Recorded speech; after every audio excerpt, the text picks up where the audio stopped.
talvez eu seja uma pessoa que reflita um mínimo desse judiciário que nós temos aqui hoje, com poucos representantes. Infelizmente, essa visão individualista, essa visão do meu primeiro, sabe, isso está impregnando todas as áreas sociais, inclusive a magistratura. Eu vejo hoje, sinto com pesar, que eu sou jurássico. A minha visão de Grijalvo, visão de vários outros juristas, eu não, mas outros juristas fortes nessa área, já não estão tão sentidas assim. Eu vejo, por exemplo, as minhas associações mais preocupadas com o lado interno do que o lado externo. E olha que minha esposa é presidente, e ela me fala com todas as letras, eu reflito a minha base. Eu tenho que seguir a minha base. Eu não sou a base dela. Eu não sou, eu sou uma linha esquerda totalmente se isolando cada vez mais, mas não cansa de gritar. Não cansa de gritar.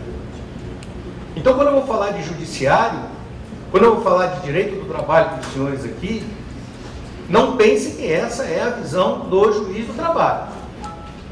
Essa é a visão de uma parcela que está se aposentando. Está indo embora. Eu espero que surjam novos, mas eu não consigo enxergar com tanta força isso, infelizmente. Em todas as áreas do direito, aliás, em todas as áreas, medicina, engenharia, todas as áreas. Os nossos filhos são assim. Os nossos filhos estão mais, desde que é a geração Y, aquela que é mais imediatista, aquela mais voltada. Bom, mas então eu vou todos esses parênteses, todas essas justificativas, eu vou dizer agora o que eu sinto abertamente, o que eu sinto, o que nós vivemos no país hoje e o que nós podemos pensar em fazer como uma visão de trabalhadores. Primeiro, e talvez aqui eu não encontre ressonância, me manifestei inclusive na sessão do pleno, da turma, no dia 31 agora.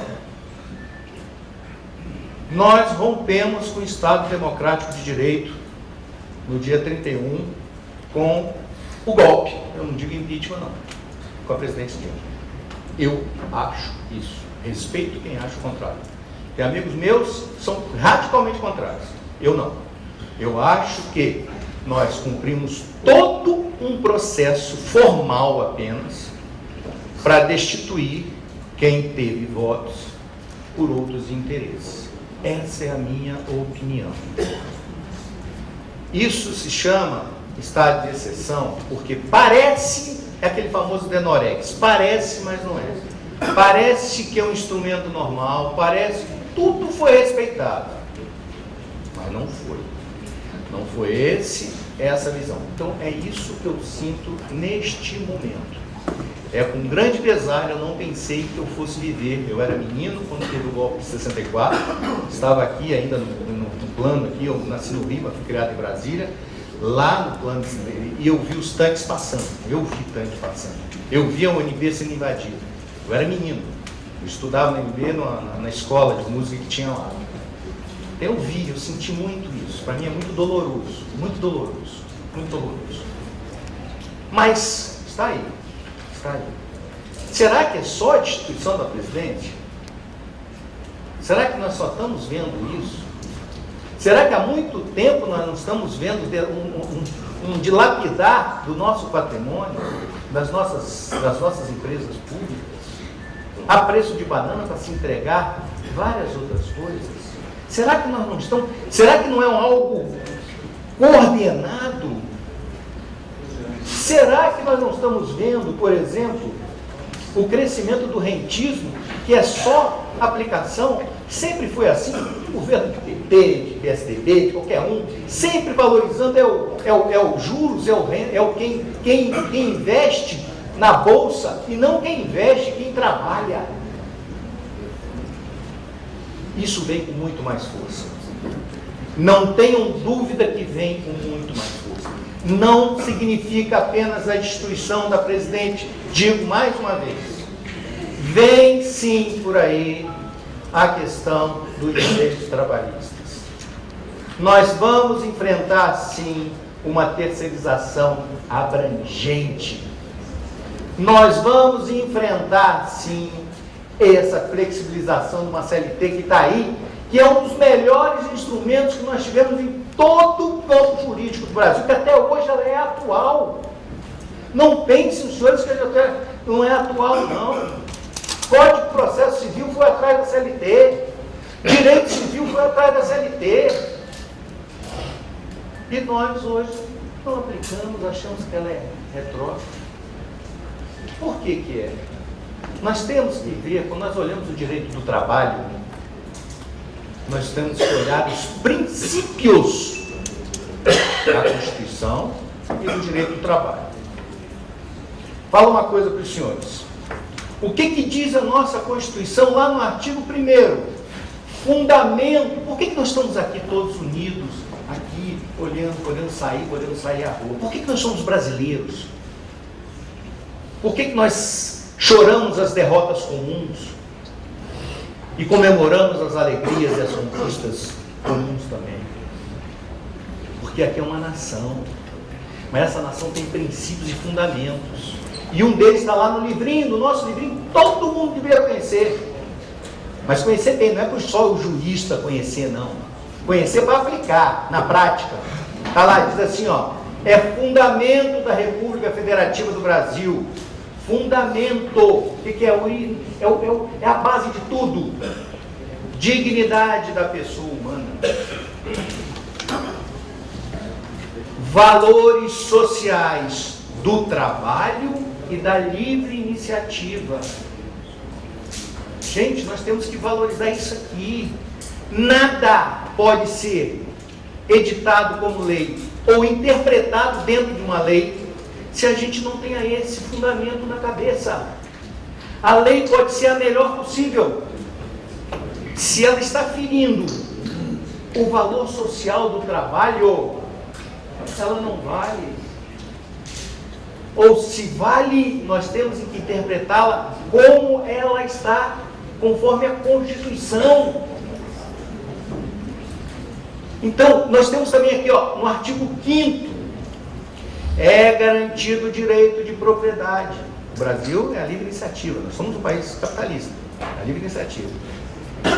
A propriedade atenderá à sua função social.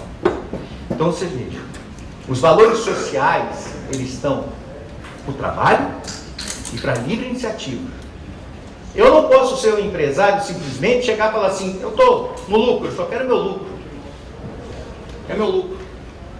Eu tenho uma fazenda, eu quero só produzir, vender e ter meu lucro. Não, eu não posso ter isso. Eu tenho que pensar na minha fazenda, eu tenho que pensar na minha empresa. Claro que eu sou um capitalista, livre iniciativa, mas com um valor social que essa empresa pode fazer para a gente, para a sociedade. Se ela não tiver esse viés, se não tiver esse objetivo, ela não pode existir como livre iniciativa. Está lá, não sou eu que estou dizendo isso, não é o comunista que está dizendo, não. É a nossa sociedade capitalista que está dizendo, a nossa Constituição. Está aqui, está escrito. Os valores sociais do trabalho e da livre iniciativa. Está escrito. E que valores são esses? Está lá aqui, ó, são direitos sociais. Educação, saúde, alimentação, trabalho, a moradia, lazer, segurança, aí vai no artigo 6. Nós sabemos o que é o social. Precisamos acreditar. Precisamos praticar.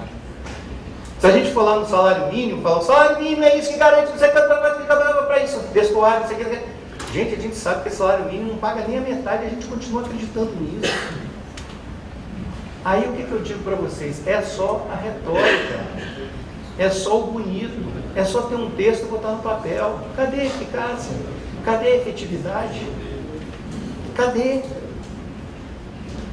Então, por exemplo, quando vem falar sobre terceirização, que é um dos temas que estão aí em voga, Terceirização, para mim, é exemplo de precarização. Para mim, é sinônimo.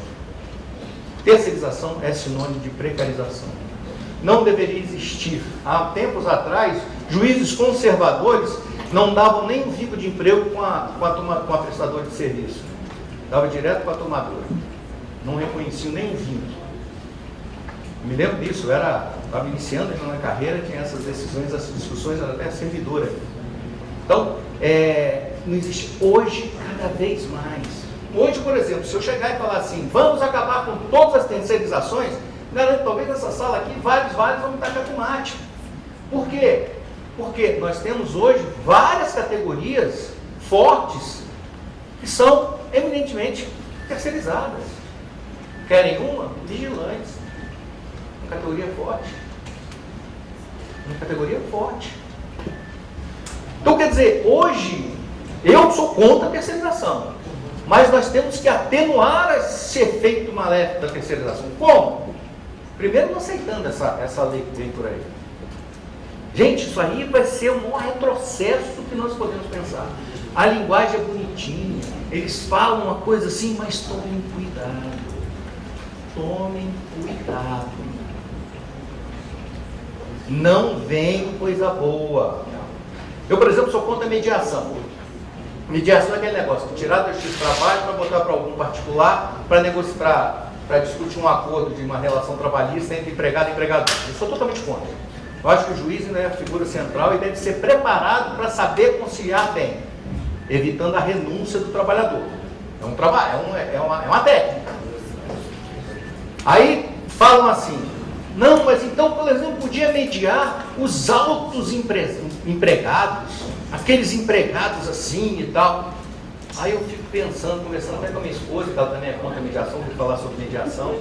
Ela chegou e falou assim, mas vem cá, eu até perguntei para ela, quantas ações você pegou de autoempregado nessa tua vida todinha aí? Eu, nos meus 37 anos de justiça do trabalho, 30 como juiz, eu posso contar nos dedos os autoempregados aí. O que eu digo autoempregado? De Neymar para baixo. Né? De grandes diretores e tal, essas coisas assim, que são seletistas, não um diretor eleito, né? Mas é pouco. Então, quer dizer, o que se coloca? Qual é a isca que se faz? Coloca uma brechinha que não tem nada a ver, que não tem importância nenhuma, mas então nem para altos empregados.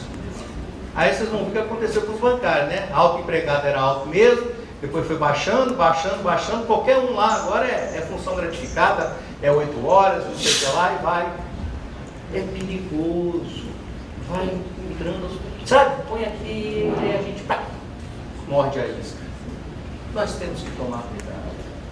Nós temos que lutar. Tem terceirização, então o salário é igual, a garantia é igual, o plano de saúde é igual, a categoria é igual. Automático. Nós temos que crescer. O direito social, gente, é constitucional, é um princípio no estudo. Não cabe retrocesso. Não cabe retrocesso. Não cabe. Aí eu escutei ontem, por exemplo, estava escutando umas notícias aqui, que o governo agora está falando que é 12 horas de serviço, vai aumentar para 12 horas de serviço. Aí hoje eu já li que desmentiram, que não é isso. É 12 horas, não é? São 12 horas, mas não são 12 horas. São 12 horas, mas não são. Aí eu fico pensando, uma hora diz, uma hora não. Respeito muito, não sei, mas seja bem. Aí hoje eu li a notícia que não, que na verdade vão regularizar o que já existe. Mas se já existe, para que vai regularizar? Vocês estão entendendo como é que é a coisa? Sabe? O que é? É a jornada de 12 por 36, que eu até critico muito a categoria dos vigilantes, brigo muito com a categoria dos vigilantes, briguei, né? Agora, no bom sentido, eu gosto muito deles, tenho uma relação boa aqui em Brasília com eles. Mas eu falava assim, por que 12 por 36? Isso foi uma grande conquista para os vigilantes. Não sei para outras categorias também, enfermagem. Por que 12 por 36? Vai, eu trabalho 12 horas direto, 4 a mais do que eu posso.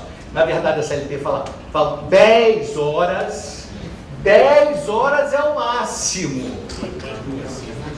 Muito mais, 10 horas. Está lá na CLT, 10 horas. Aí botaram 12, vamos admitir 12 por 36, e nós engolimos. O judiciário engoliu essa jornada de 12 por 36. Eu sempre fui contra, depois cansei, e hoje nem ressalvo mais. Né? Não adianta. E os próprios trabalhadores querem. Mas por que querem? Aí que me dói. Por que querem? Você acha que é para reduzir jornada no outro dia e ficar com a criança, com o filho, com a mulher? Não, porque ele vai arrumar 2 empregos.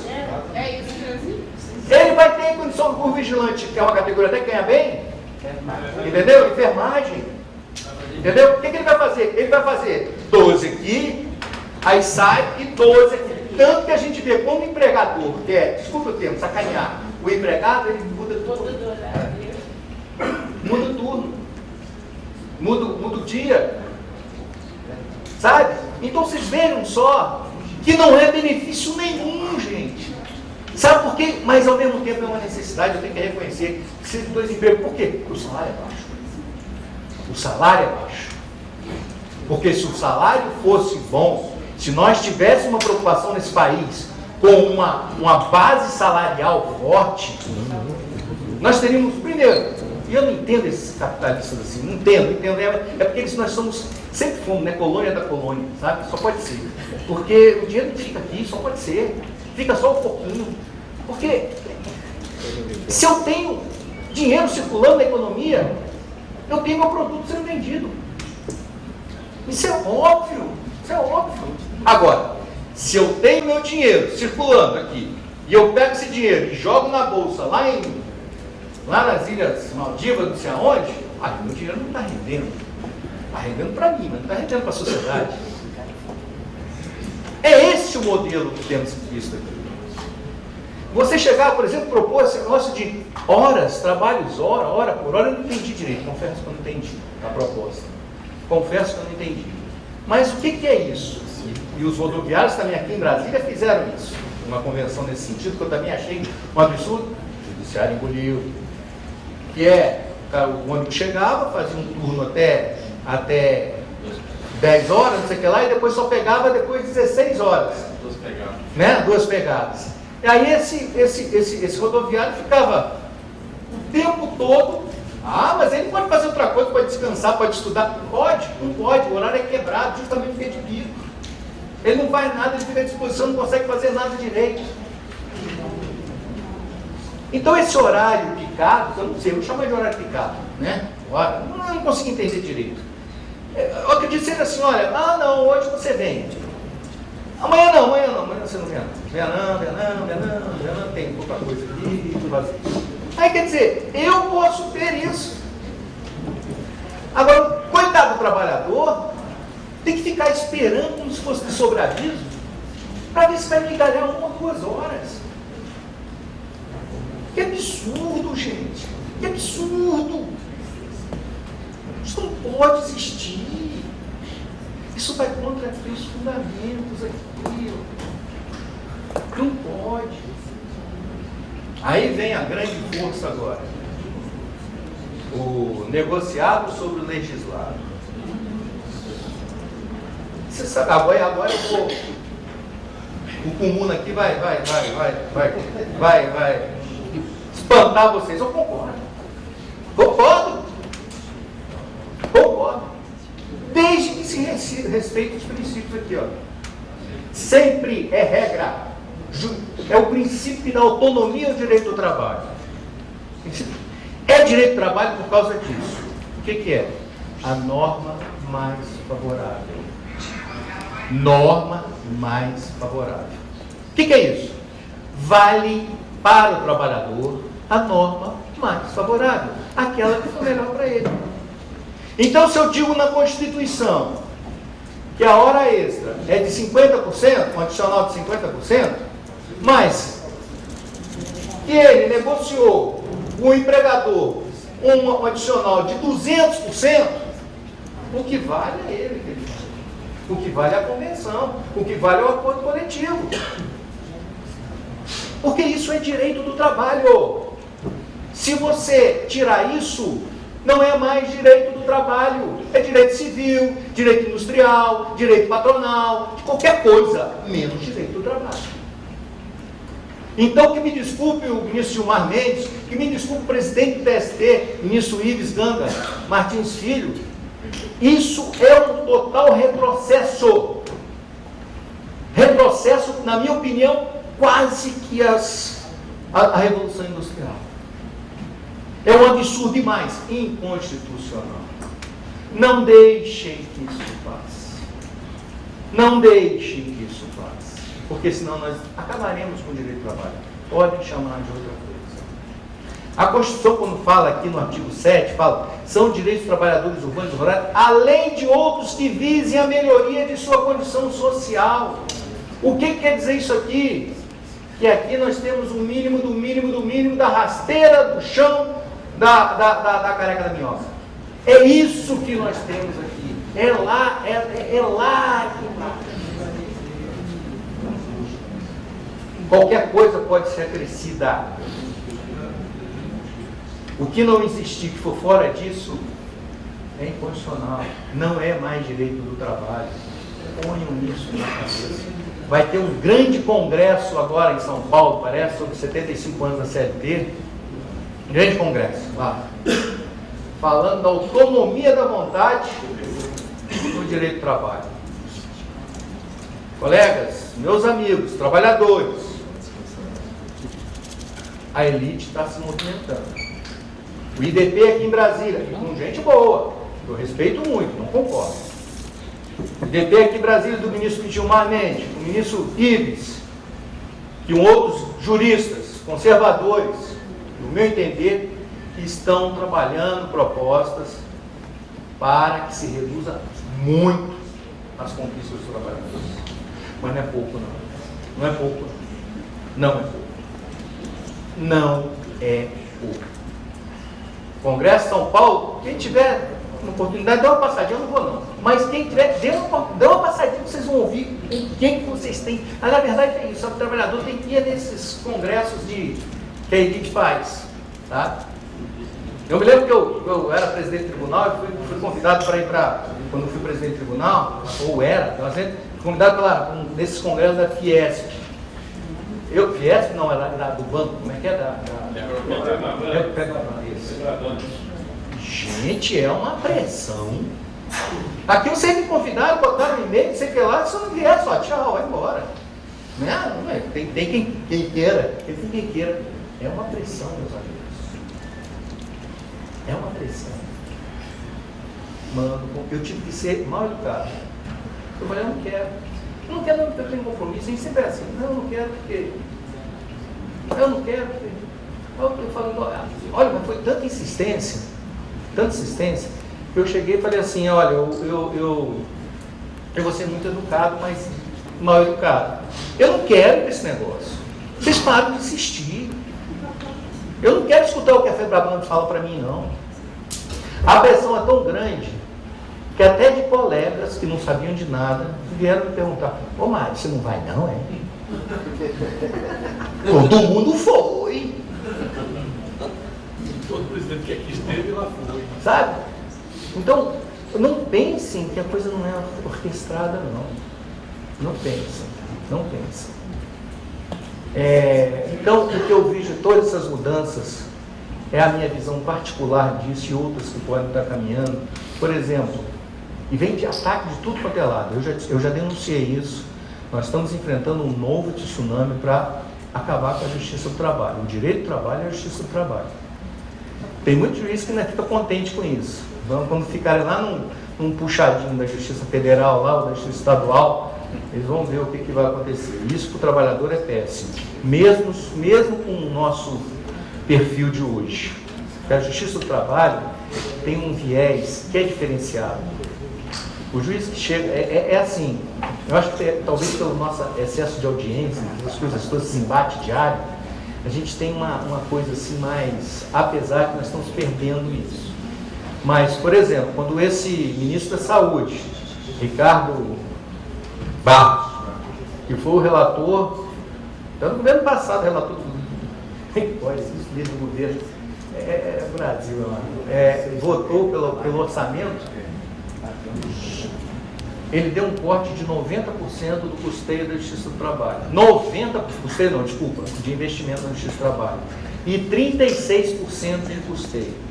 Tem, vocês ficaram sabendo, tem tribunal quase parando, outros não, outros aqui. Nós aqui conseguimos economizar, teve uma liberação de verba ali, nós estamos indo. Mas o problema maior não é o corte em si, que já é gritante. É o fundamento deste corte. Se os senhores forem ver o fundamento da LDO do ano passado, do senhor Ricardo Barros, ele fala mais ou menos assim: a Justiça do Trabalho é muito grande. A Justiça do Trabalho só julga contra o empregador. Ela tira dinheiro do empregador. Vejam vocês, isso lá escrito, lá mais ou menos assim, que quando o trabalhador vai à Justiça do Trabalho e ele não comparece à audiência, o processo dele é arquivado. Quando o empregador não vai, é revelia. A Justiça do Trabalho só dá ganho de causa para ele. A Justiça do Trabalho, quer dizer, ele condenou, aí eu até falei assim, poxa, a Justiça do Trabalho está sofrendo um corte porque cumpre a sua função social, cumpre o seu papel. O fundamento vocês têm que olhar. É absurdo. Se nós tivéssemos uma democracia plena, isso seria questionado juridicamente, com certeza. Por quê? Porque é total desvio de finalidade.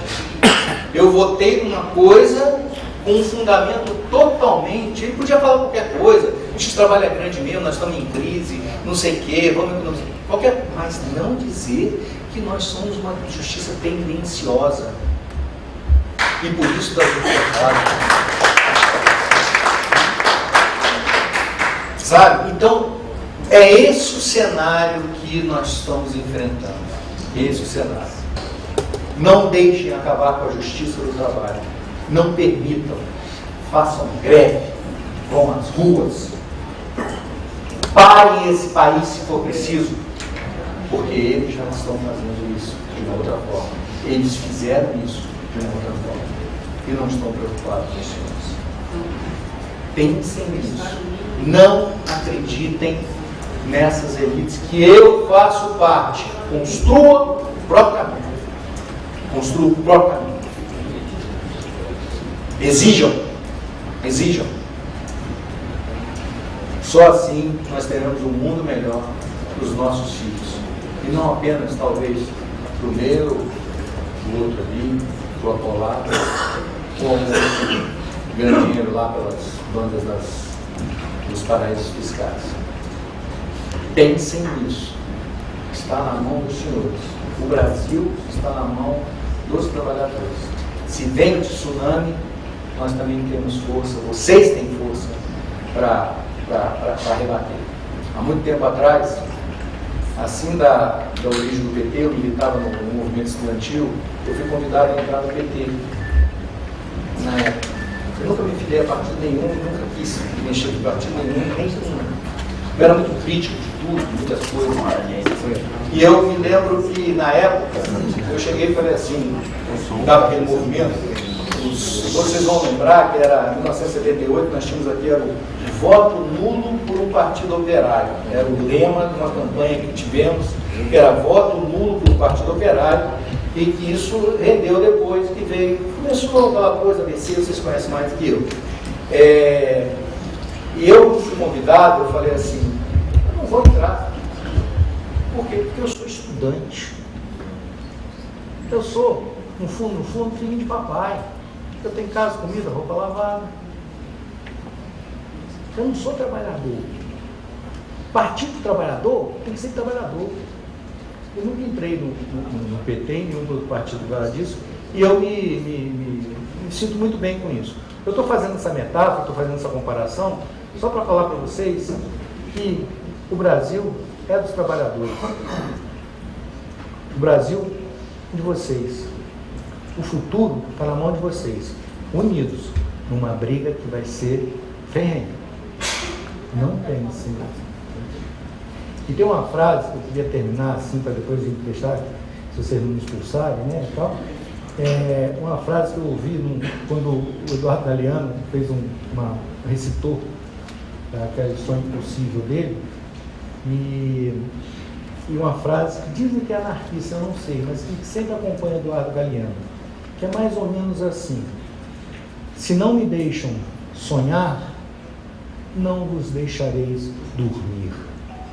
É com isso que eu encerro a minha